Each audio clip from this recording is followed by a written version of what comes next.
Some places soothe your soul, until you learn what happened there. We find ourselves drawn to landscapes of serene beauty, to ancient stones that whisper tales of bygone eras, to forests that stand as silent green cathedrals. There's an inherent tranquility in such locations, a sense of peace that can wash over us, inviting contemplation and a feeling of connection to something larger than ourselves. Yet these very vistas, these seemingly placid waters and sun-dappled groves, can often be deceptive veils. Behind tranquil lakes, beautiful towns, and silent forests lie unspeakable horrors. The Earth, in its long and often tumultuous history, has borne witness to events that defy easy comprehension. Moments where humanity's capacity for cruelty or the sheer indifferent power of nature have etched indelible scars upon its surface. These scars, though sometimes overgrown or carefully memorialized, remain. The air itself can seem to hold a different quality, a weight, a resonance of what once transpired. Today we journey to such places. We peel back the layers of apparent calm to uncover the profound and often chilling narratives that lie beneath. These are the top 10 places that look peaceful, but hide a dark past. Prepare yourselves, for the peace you perceive may soon be shattered by the echoes of history, a reminder that the ground beneath our feet is seldom as innocent as it appears. Our journey begins deep within the verdant, seemingly impenetrable jungles of Guyana, South America.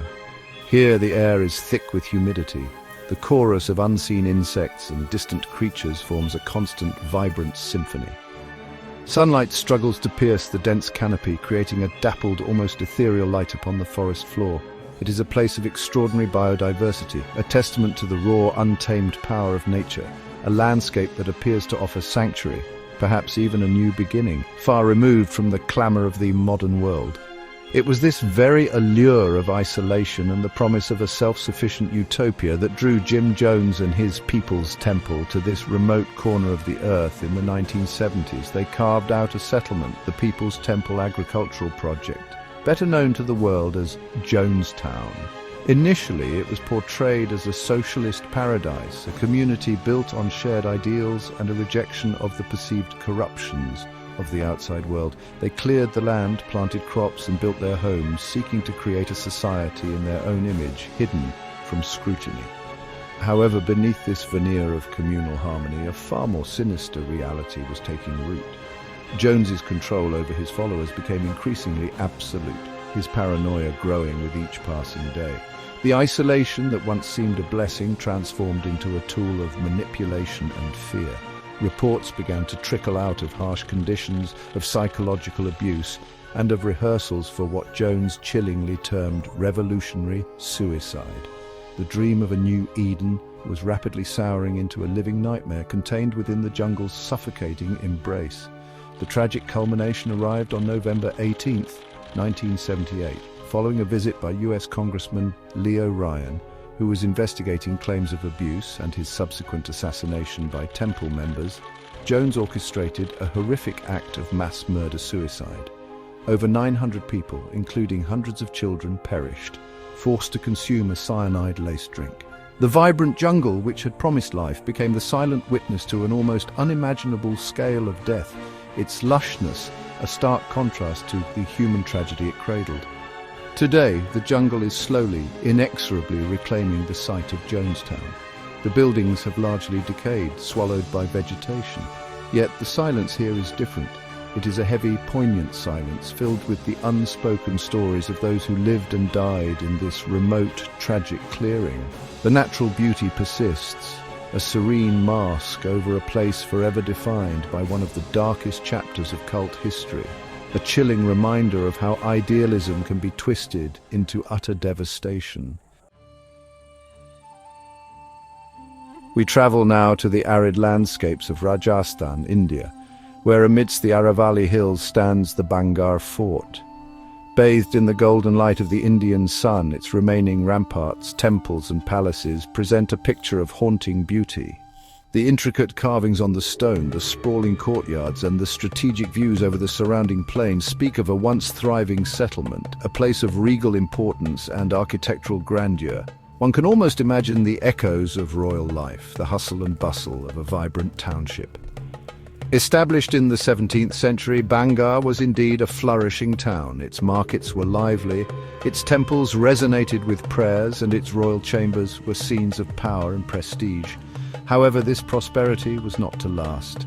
Legend shrouds Bangar in an aura of mystery and misfortune, with tales of curses that led to its swift and sudden abandonment.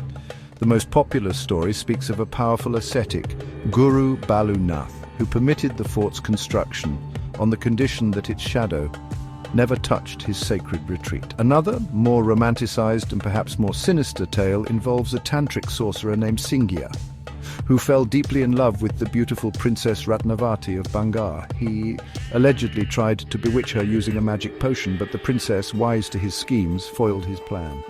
The enraged sorcerer, before dying from the consequences of his own magic rebounding, is said to have laid a powerful curse upon the entire town, dooming it to desolation and ensuring that no soul would ever be reborn there. Whether due to curse, invasion, or famine, the fact remains that Bangar was deserted, seemingly overnight, and has remained uninhabited for centuries. The Archaeological Survey of India has even placed restrictions prohibiting entry to the fort between sunset and sunrise, a testament to the unsettling reputation it holds. Locals speak of strange sounds, an oppressive atmosphere, and a palpable sense of unease that descends with the darkness, fueling the legends of its haunted nature. The juxtaposition is striking. The undeniable architectural beauty and the serene, sun-drenched ruins stand in stark contrast to the chilling folklore and the pervasive sense of sorrow that clings to the stones. Bangar Fort, in its silent majesty, serves as a captivating enigma, a place where history and legend intertwine, leaving visitors to ponder the true reasons behind its fall from a vibrant capital to a renowned city of ghosts, its beauty forever marked by tales of its dark and cursed past. Our journey takes us now to the heart of one of the world's most dynamic metropolises, New York City. Here, amidst the soaring skyscrapers and the relentless energy of urban life, lies a space of profound solemnity and reflection, Ground Zero. Where once the iconic Twin Towers of the World Trade Center pierced the sky, symbols of global commerce and American ambition, now stand two vast, serene reflecting pools, their waters cascading into seemingly bottomless voids. The beauty of the 9/11 memorial is undeniable, yet it is a beauty born from unimaginable tragedy. On September 11th, 2001, this very ground became the epicenter of a coordinated terrorist attack that claimed the lives of nearly 3,000 innocent people. The images of that day, the smoke, the fire, the collapsing towers, are seared into the collective memory of the world. A moment when the illusion of invincibility was shattered and the course of modern history irrevocably altered. The site, once a scene of utter devastation and chaos, a maelstrom of twisted steel and ash, has been transformed. The memorial pools, named Reflecting Absence, occupy the exact footprints of the fallen towers. Around their perimeters, the names of every victim are etched into bronze parapets, a silent, powerful testament to each individual life lost. The constant flow of water descending into the central abyss offers a space for contemplation, a symbol of unending grief, yet also of the continuity of life. Adjacent to the pools, the 9/11 Museum delves deeper into the events of that fateful day, preserving artifacts, personal stories, and the overwhelming human experiences of survival, loss, and heroism. It is a place of difficult truths, a necessary confrontation with the darkness that humans can inflict. Yet it also highlights the incredible resilience of the human spirit, the outpouring of compassion, and the unity that emerged from the ashes of the disaster. The new World Trade Center complex rises around this sacred space, a defiant statement of renewal and strength. The One World Trade Center, in particular, soars to symbolic heights, its gleaming facade reflecting the sky. Ground Zero today is a complex tapestry of sorrow and hope, a peaceful, meticulously designed memorial that stands as a constant, poignant reminder of a dark day, ensuring that the lives lost are never forgotten, and that the lessons learned continue to resonate through the bustling life of the city that surrounds it. Chapter 4, Poveglia Island, Italy, the lagoon's haunted sanctuary. We venture now into the shimmering waters of the Venetian lagoon, Italy, to an island that, from a distance, might appear as just another picturesque, uninhabited speck of land. Poveglia Island, however, carries a weight of history so dark that it has earned a formidable reputation as one of the most haunted places on Earth. Its tranquil, overgrown shores and decaying buildings belie centuries of suffering, disease, and alleged paranormal torment. Poveglia's grim saga began centuries ago. It served as a quarantine station, a lazaretto for ships arriving in Venice, particularly during the devastating outbreaks of bubonic plague that swept through Europe. Those suspected of carrying the pestilence were confined here, often to die in isolation.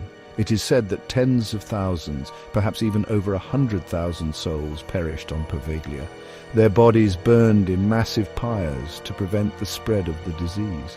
The soil itself is rumoured to be composed significantly of human ash. The island's role as a place of confinement and death did not end with the plague years. In the early 20th century, a mental hospital was constructed on Poveglia. Stories from this era are particularly unsettling, filled with accounts of patient mistreatment and gruesome, unethical experiments allegedly conducted by a deranged doctor. Legend has it that this doctor, driven mad by the tormented spirits of the island, eventually threw himself from the hospital's bell tower, a structure that still stands, a silent, decaying monument to its dark past. For decades now, Poveglia has been largely abandoned. Access is strictly forbidden, adding to its mystique and its chilling allure. Nature has begun to reclaim the crumbling hospital, the church, and other structures, with vines creeping over walls and roots breaking through floors.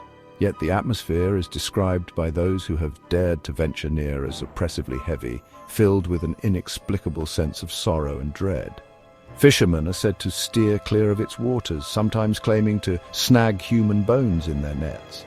Despite its serene appearance from afar, with the gentle lapping of lagoon waters against its shores and the lush, untamed greenery, Poveglia remains a potent symbol of suffering.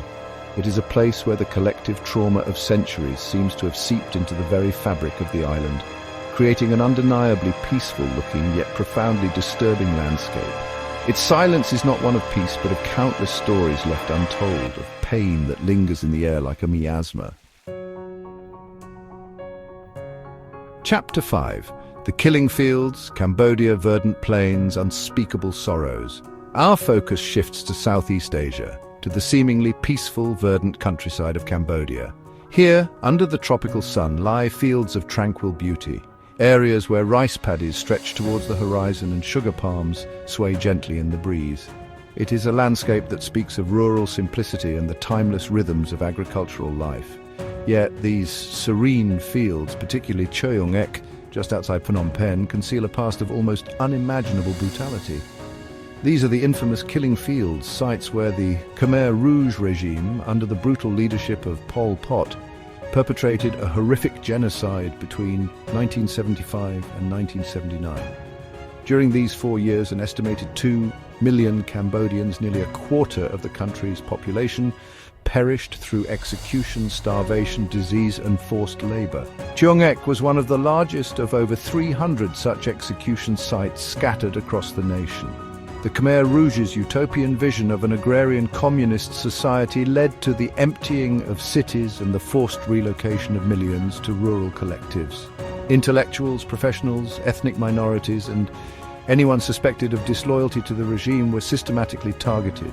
At sites like Choyong-ek, victims were often bludgeoned to death to save ammunition, their bodies then unceremoniously dumped into mass graves. The cruelty was methodical, the scale overwhelming. Today, Choyong-ek is a memorial.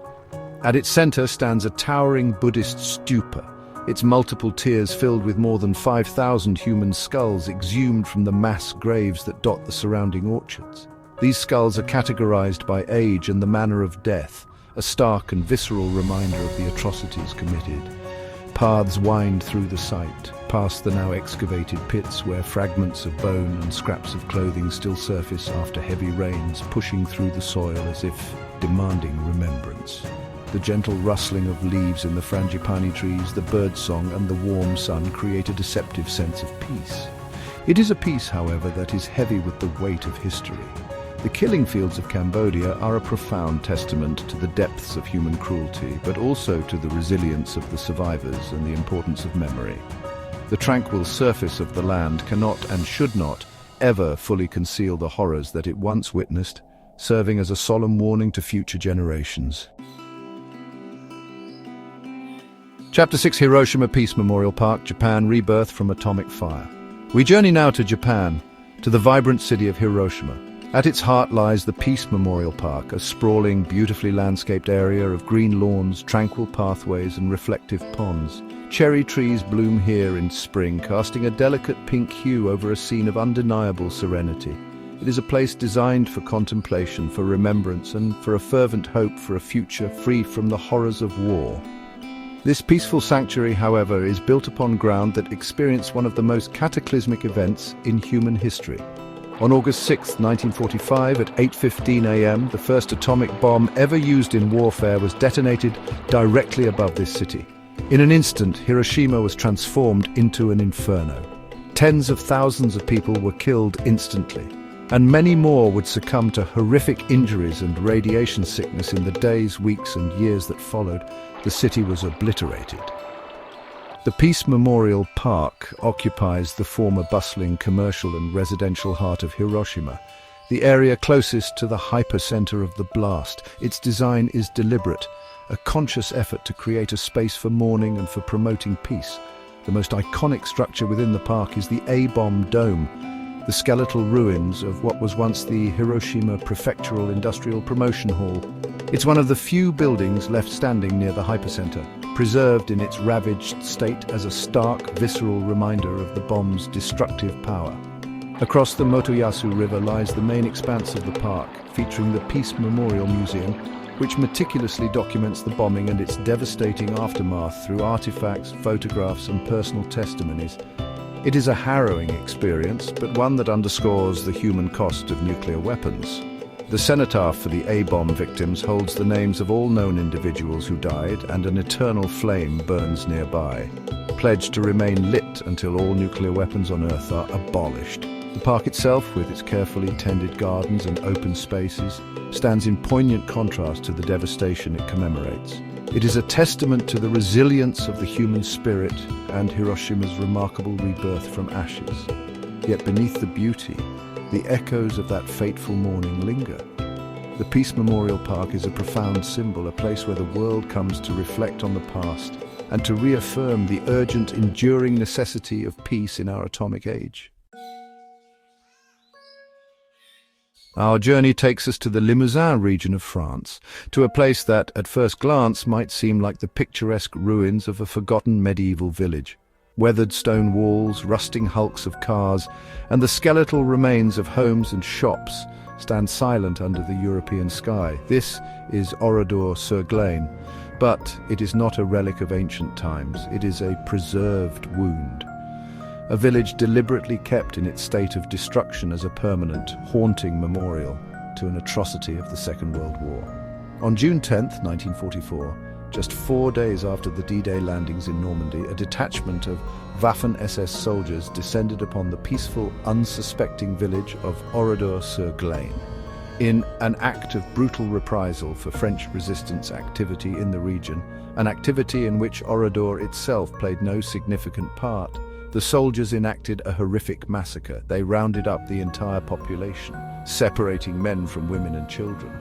The men were herded into barns and sheds, where they were systematically shot in the legs to prevent escape, then doused with flammable liquid and set alight. The women and children were locked inside the village church. After an incendiary device failed to ignite properly, the soldiers resorted to gunfire and grenades before setting the church ablaze. In total, 643 innocent civilians, including 205 children, were murdered in a matter of hours. The village was then looted and razed. After the war, French President Charles de Gaulle ordered that Oradour-sur-Glane be left exactly as it was found after the massacre, a village martyr. A new village was built nearby for the few survivors and future generations, but the original site remains untouched, a ghostly testament to that terrible day.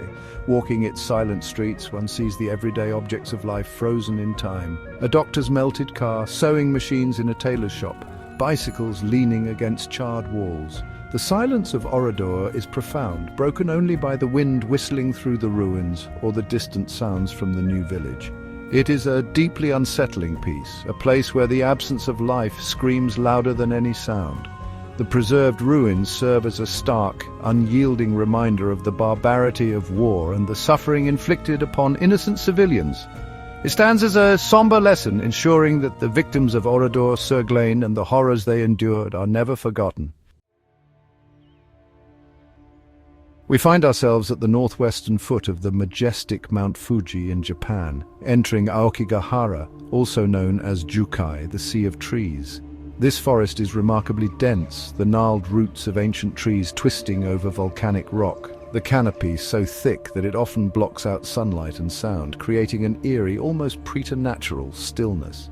Its natural beauty is undeniable, a deep, primal wilderness that seems to belong to another age, a place of quiet solitude. Aokigahara's unique geology, formed by hardened lava flows from Mount Fuji's eruptions, contributes to its unusual characteristics. The porous volcanic rock absorbs sound, adding to the profound silence. Compasses are said to behave erratically due to rich magnetic iron deposits in the soil, disorienting those who venture off marked trails. This combination of factors creates an environment that is both strikingly beautiful and deeply unsettling. A labyrinthine woodland that can easily swallow the unwary. However, this serene yet somber forest harbors a profoundly dark reputation. For decades, Aokigahara has been notoriously known as a frequent site for suicides, second only, some say, to the Golden Gate Bridge. The reasons for this grim association are complex, perhaps rooted in historical tales of the alleged ancient practice of abandoning elderly relatives in remote places to die, or influenced by popular culture, such as Seiichi Matsumoto's 1961 novel, Tower of Waves, which romanticized suicide within its depths. Authorities have taken measures to combat this tragic phenomenon. Signs with messages of hope and contact numbers for suicide prevention hotlines are posted at entrances and along pathways. Volunteers regularly patrol the forest, seeking to offer help to those in distress and, tragically, to recover the bodies of those who have succumbed to despair. The forest floor off the main trails is often littered with personal belongings left behind, poignant remnants of final journeys. The juxtaposition of Aokigahara's profound natural beauty, its moss-covered lava fields, unique ice caves and ancient trees, with its status as a place of such immense sorrow, is deeply disturbing. It is a forest where the tranquility of nature is overshadowed by human tragedy, where the silence can feel less like peace and more like the quiet resignation of countless unspoken griefs. It stands as a stark reminder of the fragility of the human psyche, even amidst landscapes of overwhelming natural splendor. Our journey now takes us to northern Ukraine, to a place that has become synonymous with nuclear catastrophe Chernobyl. Here the city of Pripyat stands frozen in time, an eerie ghost town slowly being reclaimed by nature. Apartment blocks, schools, a Ferris wheel in an amusement park that never opened, all remain as they were on April 26, 1986. When the world's worst nuclear disaster unfolded at the nearby Chernobyl nuclear power plant. The explosion at reactor number 4 released a massive plume of radioactive material that spread across much of Europe. Pripyat, a city built to house the plant's workers and their families, with a population of nearly 50,000, was evacuated in the days following the disaster. Its residents were told they would be gone for only a few days, leaving behind their homes, their possessions, their entire lives, unaware they would never return. The Chernobyl exclusion zone, an area of roughly 2,600 square kilometers surrounding the plant, was established to restrict access due to the high levels of radioactive contamination. What was once a populated and agriculturally active region became a landscape of abandonment. Villages were deserted, their wooden houses slowly collapsing, their gardens overgrown. The human footprint, so suddenly and dramatically withdrawn, left a void that nature began to fill. Remarkably, in the absence of widespread human activity, wildlife has returned and in some cases thrived within the exclusion zone. Wolves, bears, lynx and herds of Przewalski's horses roam the forests and fields. This resurgence of nature in a place so profoundly marked by human technological failure offers a strange, almost paradoxical sense of peace. a testament to the resilience of the natural world when left to its own devices. Yet the peace of Chernobyl is an artificial, precarious one. The invisible threat of radiation lingers. The massive, new safe confinement structure now encases the damaged reactor, a monumental feat of engineering designed to contain the remaining radioactive material for the next century. Pripyat remains a haunting monument to the disaster. Its silent streets and decaying buildings a stark reminder of the catastrophic potential of nuclear power and the long-enduring consequences of human error on a grand scale. Our final destination is perhaps the most infamous and harrowing of all, Auschwitz-Birkenau in Poland. Today it stands as a state museum, a vast, somber complex preserved as a memorial and a center for Holocaust education. The meticulously kept grounds, the brick barracks of Auschwitz I and the sprawling wooden huts of Birkenau, Auschwitz II, can, on a quiet day, appear deceptively ordinary, almost tranquil under a vast sky.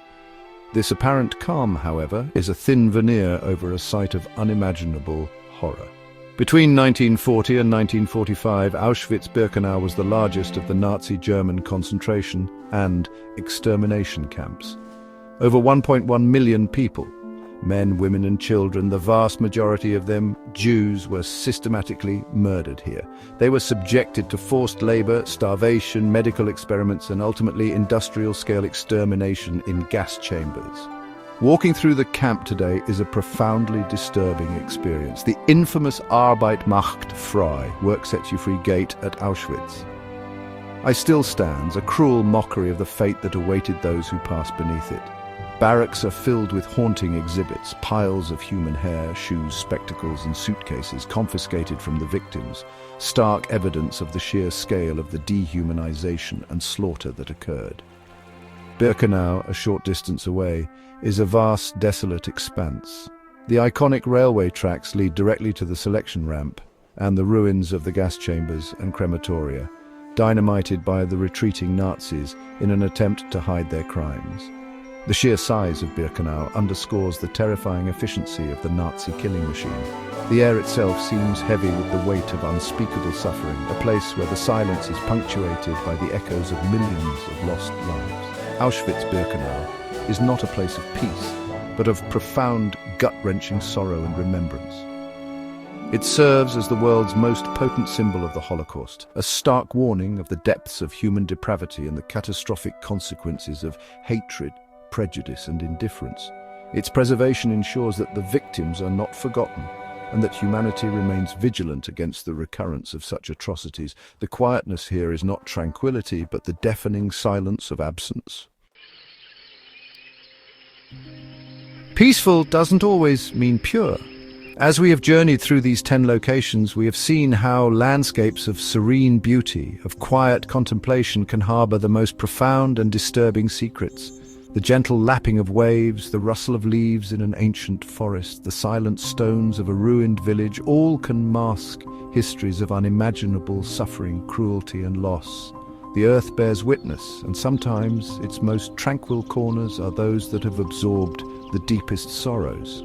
Sometimes the quietest places scream the loudest, if you know what to listen for. The peace we perceive is often a testament to the passage of time, to nature's relentless reclamation, or to humanity's efforts to memorialize and find meaning in tragedy. Yet the echoes remain. They linger in the soil, in the air, in the very atmosphere of these sites.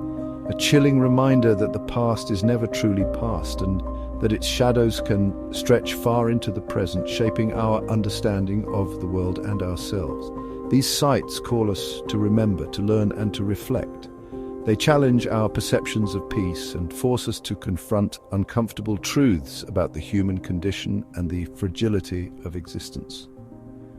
Which place from our journey today gave you chills, resonated most deeply, or perhaps offered a new perspective on the complex layers of history that lie just beneath the surface of our world? Let us know in the comments below, and don't forget to subscribe for more dark secrets hiding in plain sight.